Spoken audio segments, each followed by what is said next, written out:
বাংলাদেশের একমাত্র দ্বীপ মহেশখালী। এই দ্বীপের এক পাশে সমুদ্র আর মাঝখানে পাহাড়। বাংলাদেশে এরকম দ্বীপ একটাই। নর্মালি কক্সবাজার থেকে স্পিরিট বোটে যাওয়া যায়। মহেশখালী যাওয়ার আগে আমরা কক্সবাজারে একদিন ছিলাম। মহেশখালী পর্যন্ত যাওয়া, সেখানে ঘোরাঘুরি। মহেশখালী যাওয়ার পর আমরা সুন্দর একটা ব্রিজ দেখতে পাই। মনোমুগ্ধকর সেই ব্রিজ ছিল। এরপর সবার সাথে একটু মজা করলাম। এটা হলো রোজা পুচকি পুচকি। তারপর সব পরিগুলোকে ক্যামেরা বন্দি করলাম। এই যে আগল ছাগলেরা।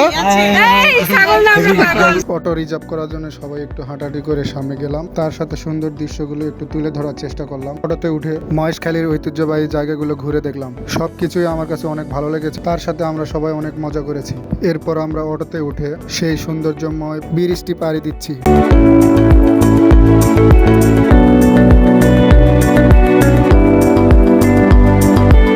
মহেশখালী সেই উঁচু পাহাড়ের উপর মন্দির। সবাই মিলে সেই মন্দিরের উপরে ওঠার জন্য রওনা দিলাম। আস্তে আস্তে সবাই মিলে সেই উঁচু পাহাড়ের দিকে উঠলাম। দেখেন আপনারা সবাই কত উঁচু। পাহাড়ে উঠতে উঠতে পুরাই আমার পা ব্যথা করছিল। তারপরে সবাই একসাথে থাকার কারণে পাহাড়ের মাথায় গিয়ে নিচের দিকটা একটু দেখানোর চেষ্টা করলাম। তার সাথে সবাই মিলে ছবি তুললাম।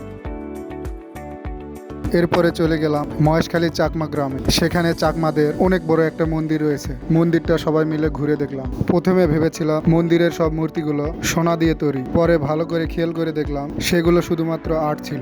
সর্বশেষ আমরা চলে গেলাম লবণ ক্ষেত। এখান থেকেই লবণ তোলা হয়।